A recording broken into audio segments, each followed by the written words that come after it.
Assalamualaikum.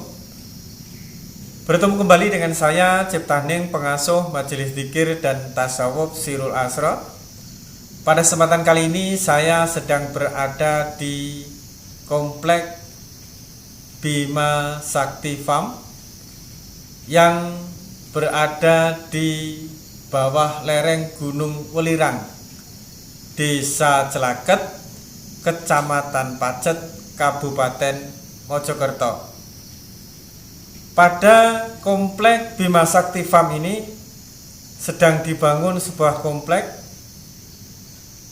yang mencerminkan nilai-nilai leluhur kita, karena semua arsiteknya, desainnya, dari mulai masjid, potirtan, pendopo, asrama, rumah limasan, dan bangunan-bangunan gazebo di dalamnya, semuanya mencerminkan nilai-nilai yang berciri khas Majapahit dan Mataram. Dengan dibangunnya Komplek Bima Sakti Farm ini, salah satu tujuannya adalah menumbuh kembangkan kembali nilai-nilai leluhur kita di dalam kehidupan berbangsa dan bernegara dewasa ini, dengan meningkatkan kualitas SDM dan meningkatkan kualitas spiritual melalui meditasi, suluk, kholwat, riadoh dan lain sebagainya. Apabila Komplek Bima Sakti Farm ini telah selesai, maka kami persilahkan bagi sahabat meditasi kuantum dimanapun berada untuk belajar meditasi, kholwat, dan suluk untuk mengenal diri sebagai jalan untuk mengenal Tuhan, dan sebagai jembatan dan sarana untuk mewarisi spiritual leluhur kita. Seperti yang telah saya janjikan kemarin, pada kesempatan kali ini saya akan menyampaikan tentang tutorial atau tata cara untuk melakukan zikir napas. Sebelum zikir napas ini kita mulai, terlebih dahulu kita harus berniat. Niatnya adalah untuk mendapatkan ridho daripada Allah, untuk mendapatkan cinta kepada Allah, dan untuk bermarifat kepada Allah. Ingat, niatnya adalah untuk mendapatkan ridho, mendapatkan cinta, dan mendapatkan makrifat kepada Allah. Atau di dalam bahasa Arab, ilahi anta maksudi warido ka matlubi atini mahabbataka wa ma'rifatak. Setelah kita berniat, selanjutnya adalah bertawasul. Tawasulnya adalah dengan ridho Allah, dengan syafaat junjungan kita Nabi besar Muhammad Sallallahu Alaihi Wasallam, serta dengan berkahnya Syekh Muhammad Saman Al-Qadri Al-Madani Khodasallah, dengan berkahnya Syekh Muhammad Arsad Al-Banjari, dengan berkahnya Syekh Muhammad Zaini bin Abdul Ghani Al-Banjari, dengan berkahnya Syekh Nur Alam Shah Usman bin Harun Usman, dengan berkahnya Syekh Maulana Makdum Syariah, dengan berkahnya kedua orang tua kita, Al-Fatihah, atau di dalam bahasa Arabnya liridhoillah wa bi syafaati Rasulillah sallallahu alaihi wasallam wa bi barakati Syekh Muhammad Saman Al-Khadri Al-Khalwatiyah Khodasallah wa bi barakati Syekh Muhammad Arsad Al-Banjari wa bi barakati Syekh Muhammad Zaini bin Abdul Ghani Al-Banjari wa bi barakati Syekh Nur Alam Shah Usman bin Harun Usman, wa bi barakati Syekh Maulana Maktum Syariah, wa bi barakati walidayah wa usuli al-Fatihah. Setelah membaca Al-Fatihah, lalu membaca istighfar 3 kali. Astaghfirullahaladzim, astaghfirullahaladzim, astaghfirullahaladzim. Diteruskan membaca syahadat 3 kali. Asyhadu alla ilaha illallah wa asyhadu anna Muhammadar Rasulullah. Lalu diteruskan dengan membaca sholawat 3 kali. Allahumma sholli ala Sayyidina Muhammad wa ala ali Sayyidina Muhammad.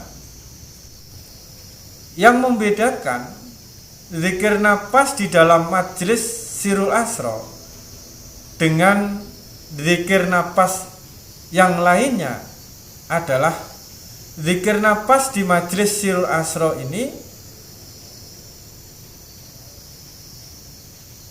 untuk menumbuh kembangkan nilai-nilai keindahan, nilai-nilai kesempurnaan yang telah ditanam oleh Allah di dalam diri kita, yang merupakan sifat jamal dan sifat kamalnya Allah.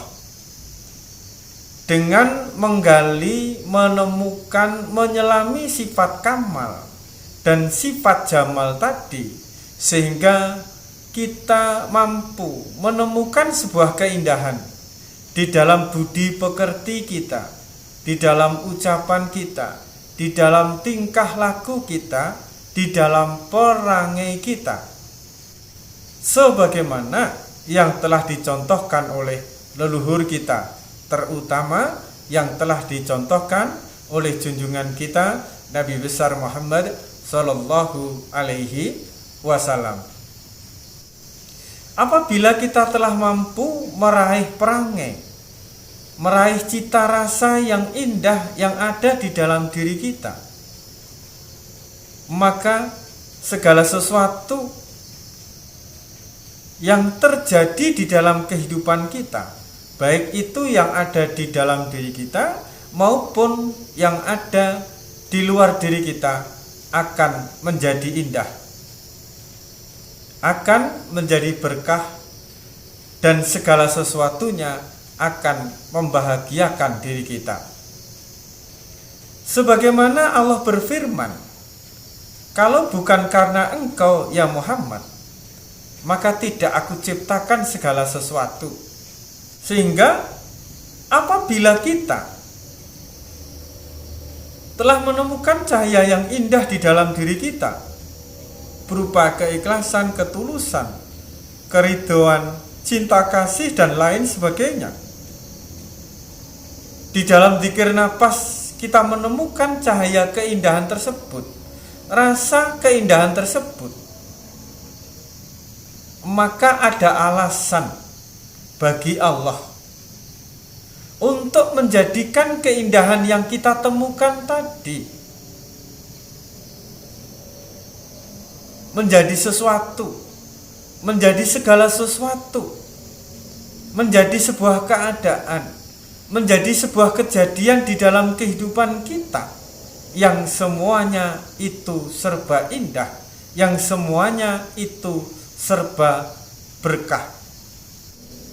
Dengan demikian, manfaat daripada zikir hu Allah adalah untuk menemukan jati diri kita, yaitu Nur Muhammad, napas masuk, sehingga dengan Nur Muhammad yang kita temukan di dalam napas masuk, begitu napas keluar disertai dengan kuasa Allah, maka ada sebuah alasan bagi Allah untuk menciptakan sebuah kondisi, sebuah keadaan, sebuah kejadian di dalam kehidupan kita yang baik-baik, yang indah-indah, karena segala sesuatu itu diciptakan oleh Allah dari Nur Muhammad. Insya Allah dengan zikir hu Allah ini, kita akan menemukan kembali kesejatian diri kita, kesempurnaan diri kita, sehingga perilaku kita menjadi indah, perbuatan kita menjadi indah, kehidupan kita menjadi indah, keadaan dan kejadian di dalam kehidupan kita pun menjadi indah. Karena kita telah kembali kepada keindahan diri kita, yaitu cita rasa Muhammad di dalam diri kita. Cita rasa kesempurnaan dan cita rasa keindahan daripada Allah Subhanahu wa ta'ala. Selanjutnya kita mencoba untuk mulai dengan zikir nafas hu Allah. Duduk santai, rileks, napas seperti biasa, ya, pelan, dilembutkan napasnya, tidak boleh ya, tapi lembutkan dulu napasnya, ditata. Nah, setelah itu ucapkan di dalam hati hu di saat napas masuk.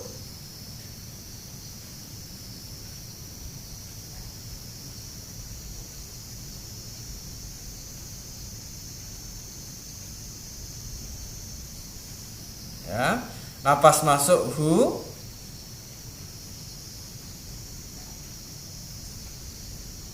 latih dulu napas masuk dulu, ya, napas keluarnya belum menyebut Allah, ya, napas masuk dulu hu, keluarin seperti biasa, napas masuk lagi hu, keluarin seperti biasa, napas masuk lagi hu, keluarin seperti biasa. Jadi napas yang keluar, ya, jangan menyebut Allah dulu, masukkan napas dulu hu, ya. Dan di dalam memasukkan napas hu ini tetap di dalam napas yang lembut, masukkan ke dalam hati kita, ya, hu, lepas, hu, lepas, hu, lepas, hu, lepas. Nah, di dalam hu ini, di saat nafas masuk, temukan dulu kenyamanan, temukan dulu ketenangan, temukan dulu keridhaan, keikhlasan, cinta kasih, sampai benar-benar hati kita itu merasa tersenyum, merasa tersenyum.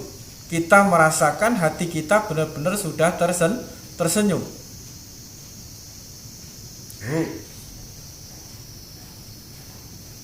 Apabila hati kita tergores oleh sesuatu, ya, apabila hati kita tergores oleh sesuatu, maka sebaiknya kita maafkan, kita lupakan, kita obati dulu luka hati kita dari segala sesuatu yang menggores kita, yang menyinggung kita. Apabila kita dendam kepada sesuatu, kita harus melepaskan rasa dendam itu. Apabila kita sedang membenci sesuatu, tidak nyaman kepada sesuatu, lepaskan dulu dengan hu, hu, hu, hu, hu, hu, sampai benar-benar perasaan hati kita, rongga dada kita benar-benar plong. Lakukan terus sampai benar-benar hati kita plong. Nah, setelah ketemu rasa plong, rasa nyaman, rasa cinta, dan seakan-akan hati kita sudah mulai tersenyum, maka hu tadi yang kita zikirkan di saat nafas masuk dengan hati kita, dengan siri yang ada di dalam hati kita, kita mulai keluarkan napas itu dengan menyebut Allah. Allahnya pun di dalam menyebutnya cukup di dalam hati saja. Napas masuk,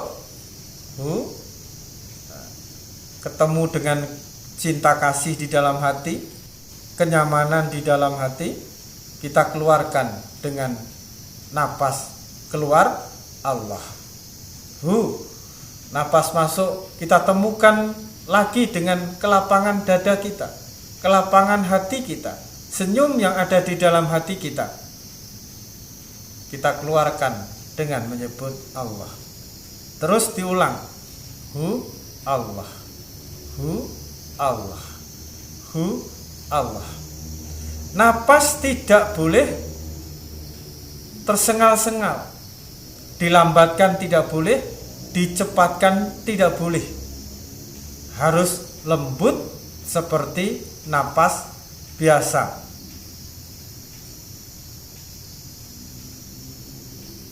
Nah, inilah awal daripada sebuah rahasia untuk mengenal diri kita.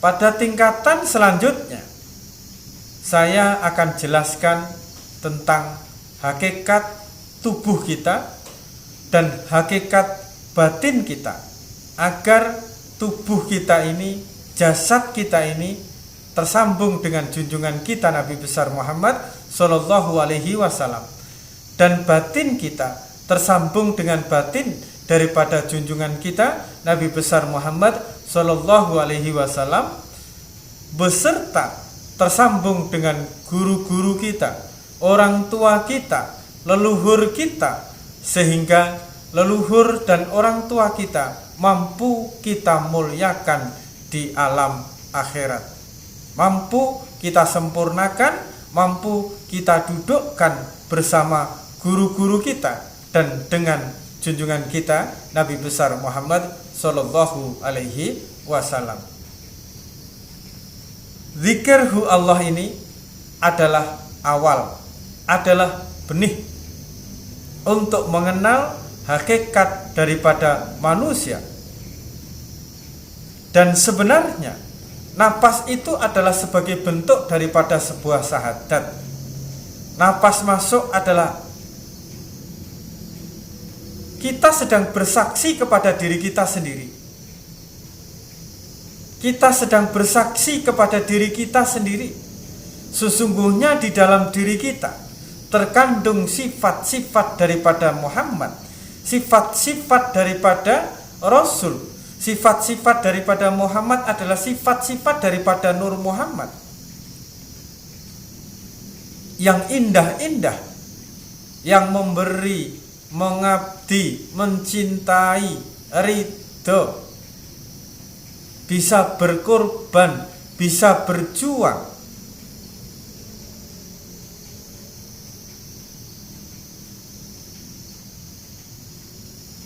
Dan sifat kerasulan, yaitu tabligh, siddiq, amanah, dan fatonah. Sehingga apabila kita telah menemukan sifat Nur Muhammad atau sifat Muhammad yang ada di dalam diri kita dan sifat kerasulan yang ada di dalam diri kita, maka dengan begitu diri kita akan mudah untuk mencontoh, untuk mensuri tauladani, untuk menjadi umat junjungan kita Nabi besar Muhammad Sallallahu Alaihi Wasallam, duduk satu majelis sehingga kita mampu mendohirkan syariat daripada junjungan Rasulullah Sallallahu Alaihi Wasallam di dalam kehidupan kita, baik di dalam perbuatan, di dalam ibadah keseharian kita, dan di dalam segala aspek kehidupan yang ada di dalam diri kita. Sebenar-benarnya makrifat adalah bagaimana kita mampu mendohirkan lahir dan batin daripada junjungan kita Nabi besar Muhammad Sallallahu Alaihi Wasallam di dalam kehidupan kita dengan menjalankan syariat-syariat yang kafah. Cukup sekian. Semoga manfaat. Ingat, tetap waras dan tetap fokus. Wassalamualaikum warahmatullahi wabarakatuh.